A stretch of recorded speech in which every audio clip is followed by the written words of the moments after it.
휴업 손해는 입원해야만 받을 수 있을까요? 영상 앞에 부분에서는 약관상 기준을 설명하고 뒤에 부분에서는 실무상 어떻게 처리가 이루어지는지 살펴보겠습니다. 자동차보험 약관상 휴업손해 산정 방법은 부상으로 인하여 휴업함으로써 수입의 감소가 있었음을 관계 서류를 통해 증명할 수 있는 경우에 하나여 휴업기간 중 피해자의 실제 수입 감소액의 85% 해당액을 지급함으로 되어 있습니다. 여기서 관계 서류란 무엇일까요? 세법상 관계 서류 또는 객관적으로 인정되는 자료를 말합니다. 예를 들면 A 피해자의 직업은 노래방 웨이터이고 이용객이 지급하는 팁이 주 수입원으로 평균 월 500만원의 소득이 발생하고 있다 하더라도 소득 증빙이 불가능하므로 500만원을 기준으로 삼지 않습니다. 이때 이 A 피해자의 휴업손해는 얼마를 기준으로 해야 할까요? A 피해자처럼 소득이 평균적이지 못하거나 세금 신고가 되어 있지 않아 소득 입증이 불가능한 경우 소득이 도시일용노임 단가보다 낮은 경우에는 도시일용노임 단가를 기준으로 산출합니다. 도시일용노임이란 무엇일까요? 피해자의 손해배상액을 산정할 때 사용되며 대한건설협회에서 매년 1월 1일, 9월 1일 두 번에 걸쳐 통계임금을 발표합니다. 자동차보험사 기준 2023년 상반기 도시일용 근로자 임금은 302만 1,075원이고 법원의 기준은 345만 5,496원입니다. 자동차보험 약관과 법원 기준에 소폭 차이가 있습니다.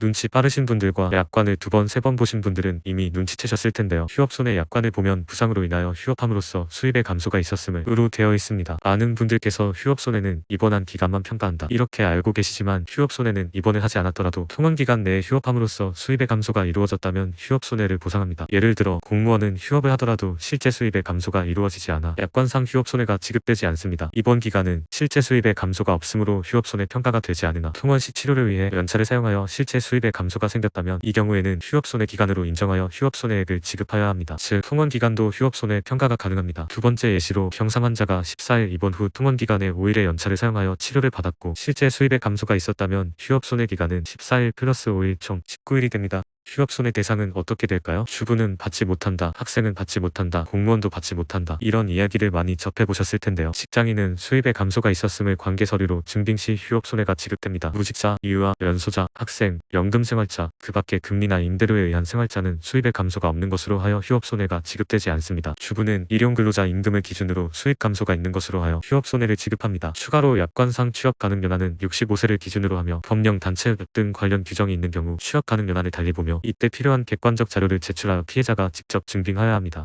1일 당 휴업손해 금액은 얼마가 될까요? 2023년 상반기 도시일용노임 단가 기준 302만 1,075원에 85% 256만 7,913원을 30일로 나누면 85,597원이 됩니다. 1일에 85,597원이 지급되며 쉽게 계산하기 위해 1일 85,000원으로 계산하면 편합니다.